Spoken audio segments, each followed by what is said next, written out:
अस्सलाम वालेकुम friends. Drama serial शिद्दत बहुत ही इंटरेस्टिंग मोड पर आ गया है। इसकी आने वाली एपिसोड में इस वक्त आएगा एक मेगा ट्विस्ट, जब सुल्तान का ऊंट पहाड़ के नीचे आ जाएगा। सुल्तान जो अपने शक्की मिजाज की वजह से असरा पे इसरार के साथ इन्वॉल्वमेंट का इल्जाम लगाकर उसका मैके जाना बंद करवा देगा, और जब असरा की वालदा सरवत जहां इस बारे में सुल्तान से सवाल करेंगी और वजह पूछेंगी, तो सुल्तान असरा को इसकी माँ की नजरों में गिराने की कोशिश करेगा। और जब असरा की माँ सरवत जहां सुल्तान को आईना दिखाएंगी और अलीना के साथ होटल के रूम में जाने की वजह पूछेंगी, तो सुल्तान लाजवाब हो जाएगा और खुद ही इनकी नजरों में गिर जाएगा। ड्रामा सीरियल शिद्दत की आने वाले एपिसोड में हम देखेंगे कि सुल्तान जो बेवफा और आशिक मिजाज होने के साथ साथ शक्की मिजाज भी होता है, और सुल्तान जैसे शक्की मिजाज को इसरार के बारे में बताकर खुद असरा ने अपने पाँव पर कुल्हाड़ी मार दी है। और अब सुल्तान अपने इस बेबुनियाद शक की वजह से असरा की जिंदगी अजीरन कर देगा। सुल्तान को यही लगेगा कि जिस तरह वो लड़कियों के साथ फ्लर्ट करता आ रहा है, इसी तरह इसरार भी इसकी बीवी के साथ फ्लर्ट कर रहा है। और जब पार्टी में इसरार असरा से बातें करता है और इसकी तारीफ करता है, तो सुल्तान से बर्दाश्त नहीं होगा कोई गैर मर्द इसकी बीवी से बात करे। वो जल्दी से इसरार और असरा के पास आ जाएगा, और फिर जब इंट्रोडक्शन के बाद इसे पता चलेगा कि ये ही वो इसरार है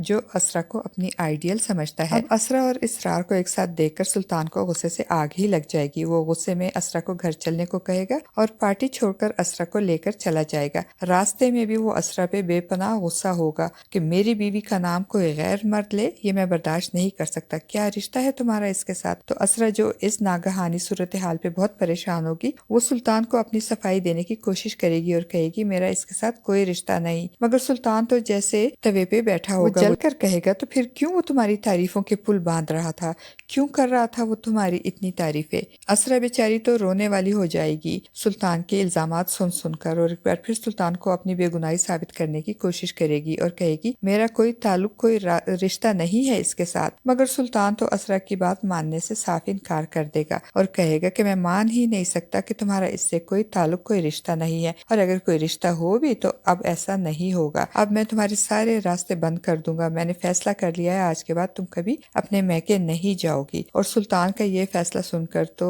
असरा का दिमाग शल हो जाएगा, और जब असरा की माँ को ये बातें पता चलेंगी तो वो सुल्तान को फोन करके पूछेंगी कि ये मैं क्या सुन रही हूँ सुल्तान, क्या तुमने असरा को मैके जाने से मना कर दिया है? तो सुल्तान बड़ी सादतमंदी से कहेगा आपने सही सुना है। और जब सरवत जहां बेगम इसकी वजह पूछेंगी, तो सुल्तान कहेगा कि मैं इस वक्त बिजी हूँ और ये बात ऐसी नहीं कि मैं फोन पे आपसे कर सकूँ, इसलिए इसके वजाहत में आपके पास आकर करूंगा। और फिर जब सुल्तान असरा की माँ सरवत जहां बेगम से मिलने जाएगा, तो इनसे पूछेगा कि आंटी आप ये बताइए कि ये इसरार कौन है और वो ऑफिशियल डिनर में क्या कर रहा था, और इसका असरा के साथ क्या ताल्लुक है, और उसे किसने इनवाइट किया था? सुल्तान की बातें सुनकर असरा की माँ को बहुत गुस्सा आएगा, मगर वो तहम्मुल से काम लेते हुए कहेंगी कि इसरार तो ऑफिशियली इनवाइटेड था, मगर अब तुम मेरे एक सवाल का जवाब दो। तो सुल्तान कहेगा जी पूछें। तो असरा की माँ सुल्तान को आईना दिखाते हुए पूछेगी कि तुम ये बताओ ये अलीना कौन है और तुम इसके साथ होटल के रूम में क्या कर रहे थे? मैंने खुद तुमको अलीना के साथ होटल के रूम से निकलते हुए देखा है। असरा की माँ के मुंह से अलीना और होटल के रूम वाली बात सुनकर सुल्तान के तो पैरों तले से जमीन ही सरक जाएगी। आखिर इनको ये सब कुछ मालूम हो ही गया। सुल्तान की तो बोलती बिल्कुल बंद हो जाएगी कुछ देर के लिए, लेकिन सुल्तान जो एक चालाक और मकार शख्स है, वो जल्द ही अपने हवास पे काबू पा लेगा और कोई मन घड़त कहानी सुनाकर असरा की माँ को मुतमईन करने की कोशिश करेगा। फ्रेंड्स, आपको क्या लगता है, क्या सुल्तान सरवत जहां बेगम को मुतमईन करने में कामयाब हो जाएगा? अपनी कीमती राय का इजहार कमेंट बॉक्स में जरूर कीजिएगा।